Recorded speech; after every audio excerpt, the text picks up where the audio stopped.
제목이 조금 그렇죠. 제목이. 그런데 제목 안에 제 딴에는 의미가 들어 있습니다. 왜냐하면 지난 수요일부터 사순절이 시작됐거든요. 2012년 사순절이. 그래서 오늘이 사순절 첫째 주일 우리가 함께 지키게 되어지는데, 여러분 이 사순절이라고 하는 것, 또는 더 나아가서 교회력이라고 하는 것, 세상에는 양력과 음력의 달력이 있는 것처럼 교회에도 교회력의 달력이 있잖아요. 근데 교회력의 달력은 어떤 것으로 이루어져 있는가 하면 예수님의 삶의 일대기, 탄생에서부터 죽음 그리고 부활, 그 모든 것들이 그 교회력이라는 절개 안에 다 들어가 있어요.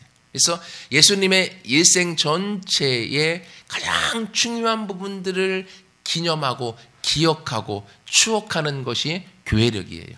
그게. 그래서 이 교회력, 우리가 지키는 사순절은 예수님을 추억하는 그 추억 따라 걷는 길을 뜻합니다. 그러면 길 따라는 뭐냐? 우리의 인생은 한마디로 이야기하면 다 인생, 일생, 한 번 왔다 가는 인생, 한 번의 삶으로 주어지는 인생, 그건 우리가 이 땅에 태어나서 길 따라 걷는 삶이라는 거죠. 누구나가 다 이 땅에 한 번 와서 자신의 발자취를 걷고 발걸음을 남기고 우리가 죽게 되어져 있죠. 그래서 인생은 길 따라 걷는 삶입니다. 그런데 모든 사람이 이 땅에 자기의 발걸음, 자기의 길을 걷고 싶어 하지만, 그러나 우리가 따라가야 될 길이 하나 있다고 하는 거예요. 그게 이제 오늘 본문을 통해서 같이 나누고 싶은 내용이에요. 그래서 길 따라 내 인생의 길을 함께 걸어가지만 우리가 따라가야 될 길이 있다. 그리고 그 길이 누구의 길이냐? 바로 예수님이다. 그리고 그 예수님의 추억을 우리가 되새기고 그 예수님의 추억을 우리가 기념하는 것이 교회력이고, 그 중에 중요한 부분이 또한 사순절이다. 오늘의 설교의 결론은 다 제목 따라서 잘 말씀을 드렸어요. 그러니까 결론은 들으셨으니까 편안하게 말씀을 들으시면 됩니다. 그런데 왜 또 마가복음이냐? 사실 제가 마가복음을 참 좋아하거든요. 그래서 마가복음 본문 설교를 참 많이 하는 편이고, 또 1장 1절부터 있는 이 본문도 설교를 참 많이 들으셨을 것 같은 생각이 들어요. 하지만 어떤 목사님이 그러더라고요. 모든 설교를 성도님들이 다 기억하면 목회를 못 해먹는데요. 성도님들이 자주 잊어주시니까 설교를 할 수 있고, 똑같은 본문 갖고 또 말씀을 나눌 수가 있는 것 같아요. 근데 제가 마가복음을 좋아하는 이유가 여러 가지가 있지만, 그 중에 한 가지가 뭐냐면, 이 복음서 중에서 4개 복음이 있잖아요. 마태, 마가, 누가, 요한복음이 있는데 복음서 중에 가장 짧아요. 그래서 빨리 읽기가 가장 좋은 복음서가 마가복음입니다. 그리고 또 이 복음서 마가복음은요, 그 감정 표현이 아주 잘 되어져 있어요. 그래서 곧, 즉시, 금방 이런 우리들의 마음을 잘 표현해주고 있고요. 그리고 이 마가복음 안에는 무엇보다도 복음서들 중 안에서 가장 일찍 쓰여진 복음서예요. AD 70년에 쓰여진 복음서다라고 학자들이 이야기합니다. 첫 번째로 나누고 싶은 것은 바로 이 마가복음의 배경에 대한 내용들입니다. 우리가 마가복음을 통해서 하나님이 주시는 말씀을 우리가 함께 받고 나갈 텐데, 이 마가복음이 언제 쓰여졌고 마가복음이 쓰여질 때의 상황이 어땠는가를 우리가 알게 되어질 때, 거기서 또 많은 도전과 그리고 위로와 힘을 얻을 수가 있어요. 마가복음이 AD 70년에 쓰여졌다고 했는데, AD 70년에 이 이스라엘의 상황이 어땠는가 하면요, 나라가 망한 상황이에요. 66년에 로마가 이스라엘을 쳐들어옵니다. 그리고 이스라엘 유다와 로마가 전쟁을 하는데 4년 동안 전쟁을 한 끝에, 66년부터 4년 동안 전쟁한 끝에 70년에 바로 이 이스라엘이, 유다가 망해버려요. 그러니까 역사에서 완전히 사라져버리는 거예요. 그러니까 끝장나버린 것입니다. 그러니 얼마나 암울하고 우울합니까? 이 역사적인 절망감 속에서 낙심하고 좌절한 상황이에요. 근데 여기에 더 큰 것은 바로 이스라엘 사람들이 갖고 있었던 마음의 절망이에요. 신앙적인 절망이 더 큰 거죠. 왜냐하면 이스라엘 백성들은 사무엘하 7장 14절 말씀을 통하여서 하나님이 다윗의 왕권을 영원하게 만들 것이고, 내가 만든 이 예루살렘 성전은 영원할 것이다. 그래서 이스라엘 백성은 그걸 다 믿고서 살았는데, AD 70년에 그 영원하겠다고 했던 예루살렘 성전도 그리고 예루살렘도 성전도 다 무너져 버리고 다 끝장나 버린 거잖아요. 자기들이 믿었던 하나님에 대한 실망감, 절망감, 그리고 자기들 안에 있는 마음의 절망, 신앙의 절망이 얼마나 컸을까라는 생각을 해보게 되어집니다. 모든 게 끝장났구나. 이제는 기댈 것이 없구나. 이런 생각이 들었을 것 같아요. 근데 그런 끝이다, 끝났다, 역사적으로도 나라가 사라져버렸고 신앙적으로도 하나님이 패배하였고 끝나버렸고 영원하겠다고 약속하셨던 하나님의 약속도 어겨져 버렸고 자기들의 마음에 절망이 가득 차 있는 상황입니다. 그런데 그때 이 마가복음이 쓰여지는 거예요. 그러면서 이 마가복음을 통하여서 1절이 마가복음의 제목입니다. 사실은 이 동사가 없어요. 우리는 한글 성경에는 시작이라 해서 시작이 동사처럼 되어져 있는데 원문에는 동사가 없어요. 하나님의 아들 예수 그리스도 복음의 시작 이렇게 되어져 있어요. 그래서 마가복음 1장 1절은 마가복음의 제목이에요. 역사적으로는 끝났습니다. 무엇을 기대고 바라볼 수 없는 상황입니다. 근데 그때 하나님이 마가라는 사람을 통해서 마가복음을 기록하게 하시는데 이제는 시작이다 라고 하는 새로운 말씀을 주고 있는 거예요. 여러분, 그러므로 마가복음이 우리의 삶에 아주 중요한 거예요. 어쩌면 지금 우리의 상황이 이 마가복음을 기록할 당시에 이스라엘처럼 절망일 수 있어요. 낙심일 수 있어요. 어떤 분들은 돈으로 인하여서 아무리 노력해도 돈이 벌리지 않고 돈의 문제가 해결되지 않음으로 말미암아서 절망이 되고, 어떤 분들은 신앙생활 하면서 예수 믿는 것 때문에 핍박을 당하고, 또는 나는 예수님을 잘 믿고 싶은데 따라오지 않는 가족들, 자녀들로 인하여서 또 절망하게 될 수도 있습니다. 어떤 분들은 건강으로 인하여서 하나님을 또 잘 섬기고 싶은데 몸이 허락하지 않아서, 우리 어미자 집사님도 몸이 아프셔갖고 교회에 못 나오고 있고, 참 안타까운 것들이 있어요. 그것 때문에 어쩌면 우리 마음에 절망도 낙심도 생길 수 있겠다라는 생각을 개인적으로 해봅니다. 또는 우리 젊은 학생들은 미래에 대한 꿈이 없어서, 희망이 없어서 또 절망하면서 낙심하고 좌절할 수 있는 우리들의 환경이 있다라고 생각이 되어집니다. 그런데 그것이 끝이 아니라는 거예요. 그것이 새로운 시작이고, 거기서부터 우리의 삶에 하나님 앞에서 하나님의 새로운 길들을 보여주고 있고, 우리가 그 길을 통하여서 새로운 인생을 살 수 있다라고 하는 것을 우리 가운데 알려주고 있는 거예요. 여러분, 역사적인 교훈을 통해서 과거의 구약을 보세요. 587년에 남유다가 바벨론에 의해 망해버렸습니다. 끝장난 거잖아요. 지금 AD 70년에 마가복음에 쓰여질 때 상황하고 똑같습니다. 무언가 기댈 것이 없어요. 하지만 70년 뒤에 하나님께서 회복해 주겠다고 하셨던 약속의 말씀을 붙들고 믿음 가운데 나아갔던 수많은 사람들이 539년에 역사적으로 바벨론에서 페르시아 시대가 열려지면서 이스라엘 백성이 포로 잡혀갔던 사람들이 다시금 유대 땅으로 돌아오는 회복을 경험하지 않습니까? 이건 예수님의 삶을 통해서 우리 가운데 알려줍니다. 예수님이 십자가에서 죽으셨습니다. 엄청난 고난과 고통 가운데 끝나버렸습니다. 그 끝으로 기독교가 끝난 것이 아니라 그 예수님의 죽음과 함께 다시금 부활하셨고, 그 부활의 역사를 통하여서 기독교가 탄생한 거잖아요. 여러분, 사순절 보내고 있습니다. 사순절이 가다 보면 끝자락에 고난주간을 통하여서 예수님의 죽음을 우리가 함께 같이 기념합니다. 사순절에 고난을 기념하고 죽음을 기념하는 절기들이 있습니다. 그런데 우리가 이 고난과 죽음을 기념하는 사순절을 지킬 수 있는 힘이 어디에 있습니까? 이것은 끝이 있기 때문에요. 사순절이 지나가면 부활절은 다가오기 때문에, 그래서 우리는 그 날을 우리가 기념하고 기다릴 수 있는 거예요.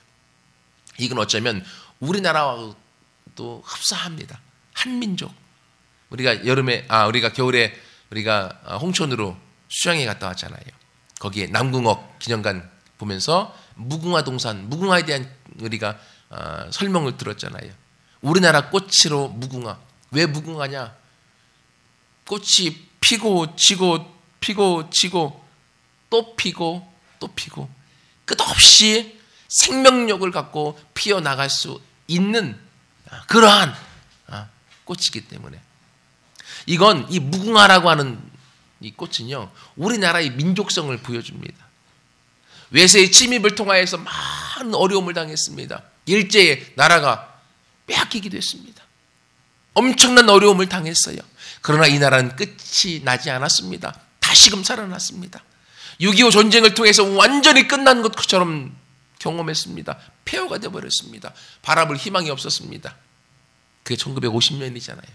그러나 50년도 지나지 않아서 3, 40년 만에 이 나라는 재건되어졌고 전 세계에서 빠르게 성장하면서 이렇게 재건된 나라를 배우겠다라고 개발도상국에서 많은 사람들이 와서 이 나라를 배우고 있지 않습니까? 여러분, 이 역사가 그리고 예수님이 그리고 교회력을 통하여서 우리 가운데 다시금 말씀해 드리는 것은 무엇입니까? 지금 우리의 상황이 아무리 절망이어도 아무리 어려워도 아무리 힘들어도 아무리 무언가 바라볼 것이 없다 할지라도 그러나 끝이 아니다. 그때가 시작이다. 그때가 시작이다. 왜냐하면 예수님도 죽음을 통해서 기독교를 만들어내셨던 것처럼 대한민국이라고 하는 나라도 일제시대 이후에 6.25 전쟁을 통하여 완전히 끝장난 것에서부터 지금의 나라를 다시금 만들어낼 수 있었던 것처럼 하나님은 지금 우리의 삶이 전쟁 겪은 이유와 같은 폐허처럼 느껴지고 지금 우리의 삶에 풀리지 않는 문제와 고통 때문에 힘들어한다 할지라도 그러나 주님은 말씀하십니다. 지금이 끝이 아니라 새로운 시작이다. 터널에 있는 것은 터널을 통하여 빨리 가기 위함이잖아요. 터널 끝에는 태양이 우리를 기다리고 있습니다. 지금 우리의 삶이 터널과 같고 사순절 고난의 절기를 지내고 있는 것 같이 느껴진다 할지라도 우리 앞에 부활이 있음을 기억하고 함께 같이 나아가서 우리가 믿음으로 웃음으로 우리가 겪어 나아갈 때 이 사순절 끝에 부활절이 우리를 기다리는 것처럼 우리의 삶에 새로운 기쁨과 주님으로 말미암은 응답과 그리고 승리가 우리의 삶을 기다려서 경험하게 될 줄 믿습니다. 두 번째로는요. 마가복음의 배경을 통해서 함께 나눴던 이 메시지의 핵심은 인생의 길에는 포기라는 게 없다고 하는 거예요. 단지 마음의 포기만 있을 뿐이라고. 여러분 그러므로 우리의 마음이 포기하지 않는 한 우리 인생은 끝나지 않습니다. 역사가 상황이 환경이 아무리 우리를 끝났다라고 말해도요. 내 마음이 포기하지 않는 한 우리 인생은 끝나지 않아요. 이스라엘이 역사 가운데서 AD 70년에 망해버렸지만요. 1948년 5월 14일에 이스라엘은 약 1900년 만에 재건하고 지금의 그 자그마한 땅덩어리 우리나라와도 비교해도 되지 않는 땅덩어리임에도 불구하고 전 세계를 호령하는 강대국으로 서 있지 않습니까? 여러분 이것처럼요. 이스라엘이 만약에 그들의 마음에서 포기하고 절망했다라고 하면 이스라엘 나라의 재건은 없었을 것입니다. 하지만 그들의 마음에서 포기하지 않고 꿈을 꾸고 나아갔기 때문에 그 나라는 재건됐고 지금 전 세계에서 우뚝 서 나갈 수 있었던 것입니다. 지금 우리의 상황이 아무리 절망이고 힘들고 고통이고 어려움이 있다 할지라도 우리의 마음이 포기하지 않는 한 우리 인생은 끝나지 않습니다. 우리의 미래는 밝습니다. 새로운 해는 뜰 것이고 새로운 시간은 오게 될 것입니다. 우리가 함께 그것을 맛보고 주장하는 모두가 되기를 축원합니다. 이게 첫 번째 결론이고요.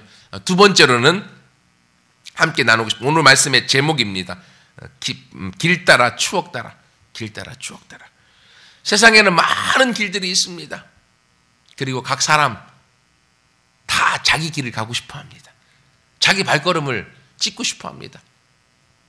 그래서 세상에서는 학교에서 배울 때 뭐라고 합니까?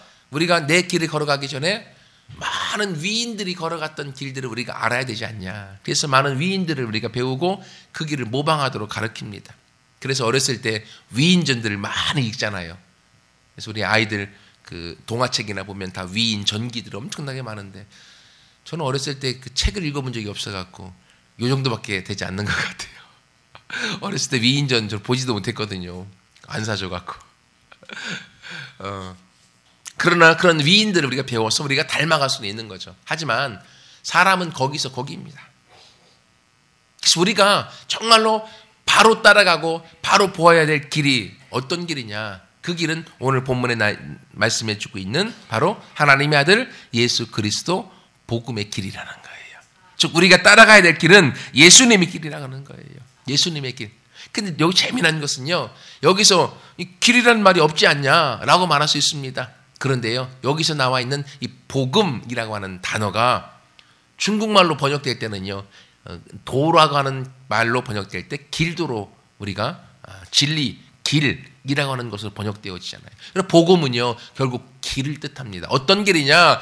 예수님의 탄생에서부터 죽을 때까지 걸어갔던 그 길, 예수님의 일대기가 복음이라고 하는 거예요. 그럼 그건 뭐냐? 예수님의 길이라는 거죠. 예수님이 걸어가셨던 그 길이 우리 가운데 복음이고요. 그 길은 또 뭐냐? 복음이란 말의 원뜻이 유앙겔리온, 기쁜 소식이라는 거잖아요.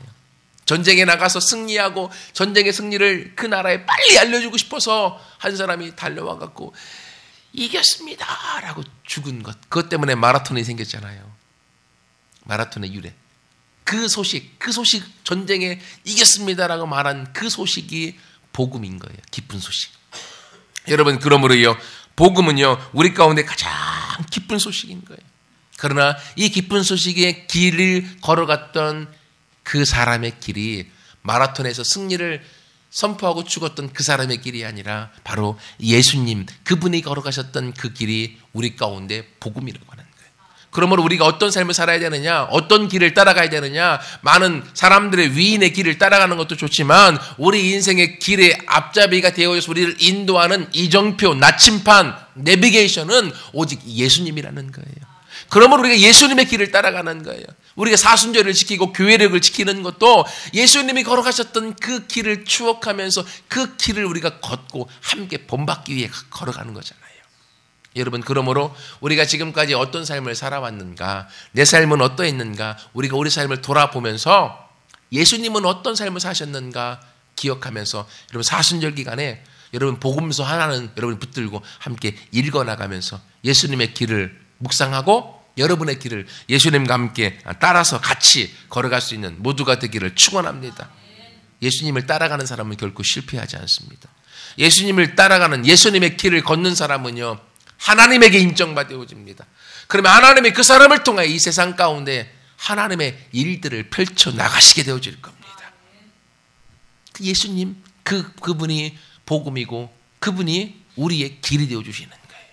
그래서 마가복음 전체를 놓고 보면요, 여러분 마가복음 읽으시면 더 좋으실 것 같은데 예수님이 길을 거시면서 제자들에게 말씀을 가르치셨던 많은 장소가 길 위에서였어요.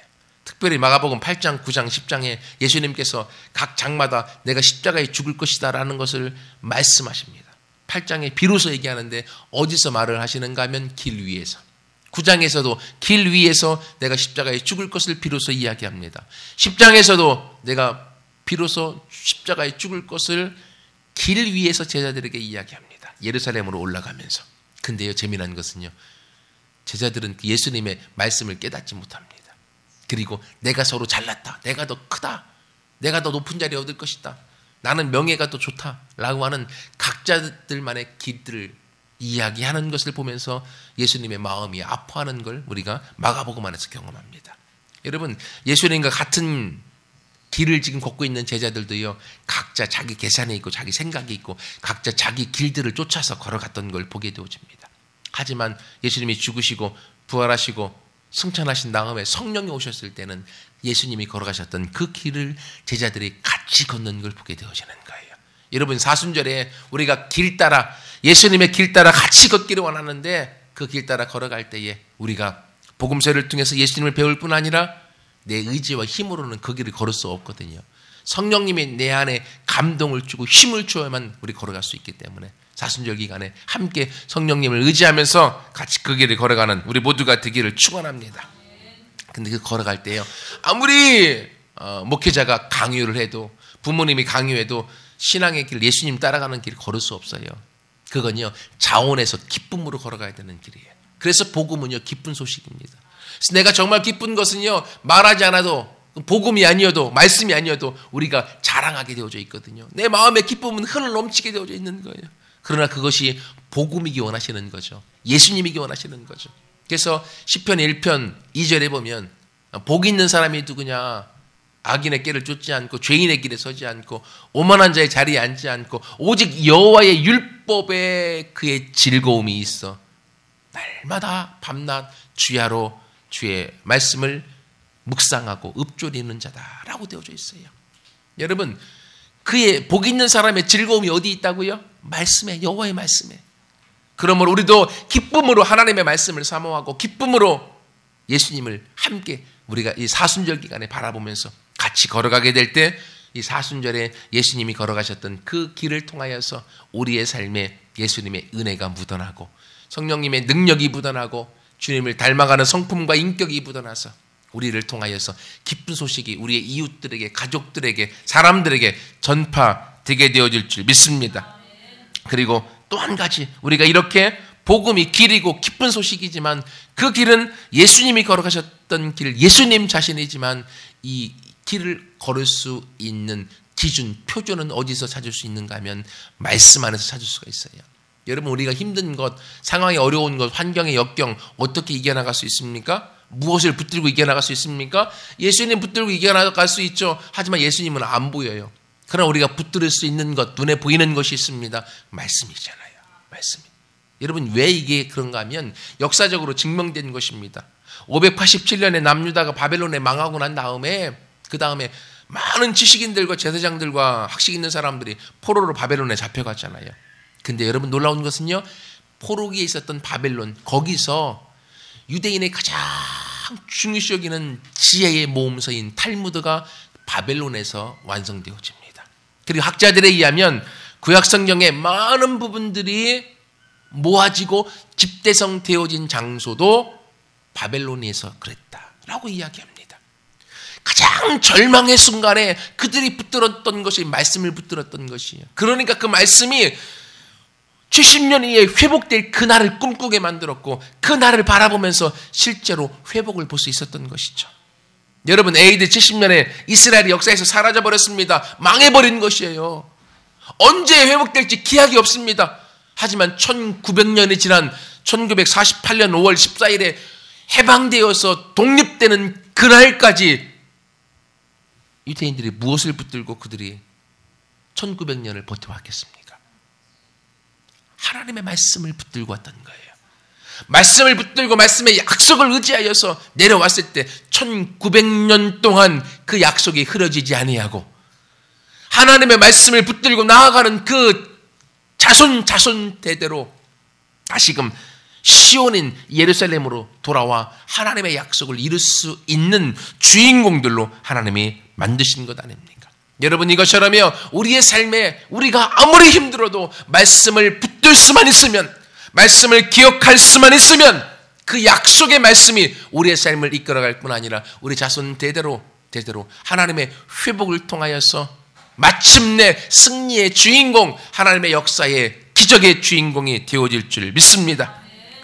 2절부터는 그 예로 세례 요한이 나오고 있지 않습니까? 세례 요한이 예수님이 오시는 그 길을 예비한 자로 그 길을 걸어갔습니다. 그리고 오늘 우리에게 이야기하는 거예요. 예수님이 길을 보이셨고 세례 요한이 그 길을 걸어갔다. 그리고 그 다음에 따라올 길에 걸을 수 있는 사람 누구냐? 바로 네가, 우리가 그 길을 따라서 걸어오기 원하시는 거예요. 우리의 발자취, 내 길에 내 발걸음을 내딛고 살아가는 인생이 아니라 예수님이 걸어가셨던, 세례 요한이 걸어갔던 그 길을 함께 예수님을 추억하면서 말씀 따라 기쁨으로 걸어감으로 우리 삶의 열매를 볼 수 있는 우리 모두가 되기를 축원합니다. 마지막으로요, 이제 우리가 마가복음을 통해서 인생의 길에 포기란 없다, 단지 마음의 포기만 있을 뿐이다. 그럼 포기하지 말자. 바른 길, 예수님이 걸어가셨던 그 길, 사순절의 추억을 따라서 같이 우리가 그 길을 걸어가자 라고 말씀을 나눴습니다. 이제는 그 길을 걷는 시작의 발자취, 주님 내가 시작하겠습니다 라는 결단이 우리 안에 있기를 축원합니다. 1절에 그래서 하나님의 아들 예수 그리스도 복음의 시작이라는 거예요. 역사는 끝났지만 복음은 시작되어졌다고 하는 거예요. 예수님은 죽어서 끝장난 것 같지만 기독교는 성령과 함께 시작되었다고 하는 거예요. 우리의 삶에 지금 절망과 아픔과 고민과 가난과 빚으로 힘들어서 끝장난 것 같지만 그러나 말씀을 붙들고 의연히 일어나는 그 사람, 그리고 마음에 결단하여 마음에 새롭게 시작될 것을 내 마음에 선포하는 그 사람의 인생은 새로운 길이 열리게 되어지는 줄 믿습니다. 마음의 시작은 하나님의 시작입니다. 내 마음이 시작하지 않았기 때문에 하나님은 시작할 수 없는 것입니다. 내 마음이 시작되어질 때에 주님과 함께 그 길을 걸어갈 때에 세상은 내 앞에 새로운 길을 열어줄 것입니다. 하나님과 함께 천지가 새롭게 시작된 것처럼 예수님과 함께 복음의 새로운 시작이 요한복음 1장에 펼쳐진 것처럼 이제는 우리 마음의 시작을 통하여서 하나님은 우리의 인생에 새로운 길을 열어주시기로 하나님이 약속하십니다.